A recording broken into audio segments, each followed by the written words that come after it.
So I want to talk about one of the most important concepts really in probability, and that is the idea of a random variable. And what a random variable is, God help us, is actually a function. It's not really a variable, but it is a function that maps states to numbers. Okay, so a state is, if I'm flipping a coin to get heads or tails, if I'm rolling a die, I can get, side with one dot or two dots or three dots and so on. And what we need to do is to map those to numbers. So for example, I could say heads is 0, tails is 1. There's a random variable. I could say the face that has 6 dots should be valued 1. The face that has 5 dots should be valued 2, and so on. That'd be crazy. I would probably make it 1, 2, 3, 4, 5, 6, right? It's a more natural random variable. But all of those are examples of random variables. Here are a couple more. Let's say that I do something with a deck of cards. I love decks of cards. So we get like a 2 of clubs, okay? Well, let's map that to a 2. And then there's the 3 of hearts. Let's map that to a 3 and so on, so that you can see that each number card just gets that number, okay? And then what about the jacks and the queens and the kings? Let's just call those 10, right? Their value is 10. And the ace, let's call it 1, okay?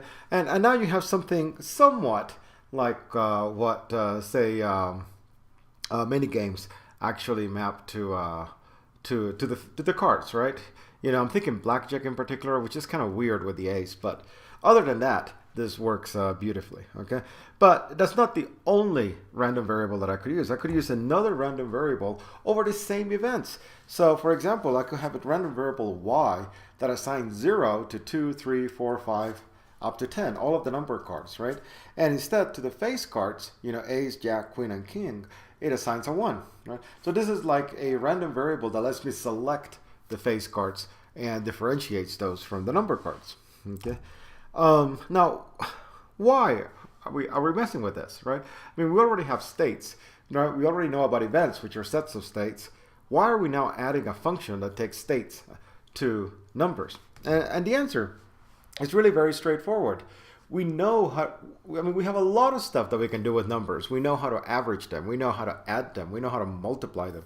And on the other hand, we don't know how to do that with states. So for example, I have the 4 of spades and the 6 of clubs, right? What is the sum of those two cards? Okay, let's say it's a 10, but 10 of what, right? Space clubs, okay? How do I average that? Would that be the 5 of hearts? I don't know. So it doesn't really make sense, right? So that's one of the reasons that we want numbers, because we can do arithmetic on numbers, right? Now, the other reason is simply, well, it's something that's natural to us computer scientists, and it's abstraction, right?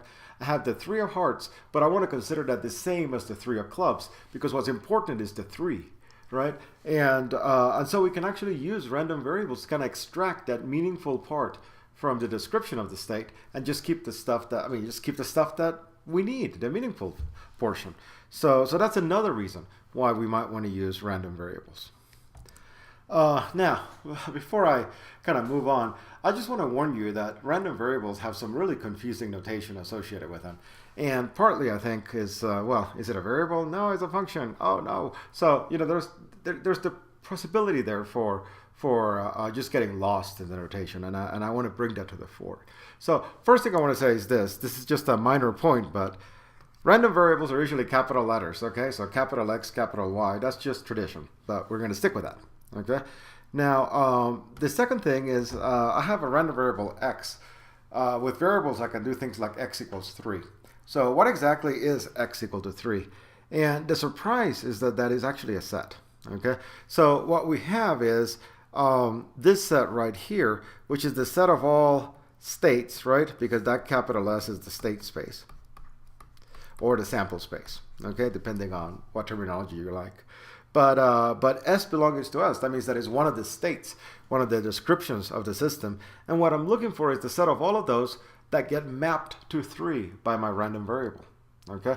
So if we're doing the deck of cards with kind of the number keeps the number, the X of 3 is equal to 3, then the X equal 3 is the set that contains the 3 of hearts, the 3 of spades, the 3 of clubs, and the 3 of diamonds, right? Those are 4 different cards that would be in that set, okay? One important point of that is because x equals 3 is a set, then you can actually ask for the probability that x equal to 3, right? Because x equal to 3 is a set of states, an event, if you will, right? That's another way to talk about a set of states.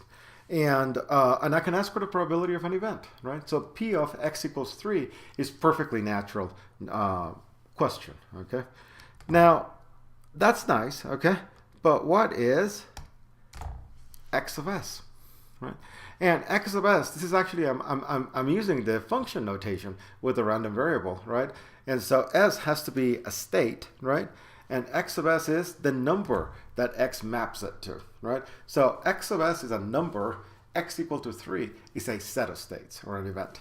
Yeah, that can be confusing, but if you keep in mind what's going on, it's not so bad, right? You get used to you get used to the ideas. The ideas are relatively simple. The notation could use some work, but we're stuck with it.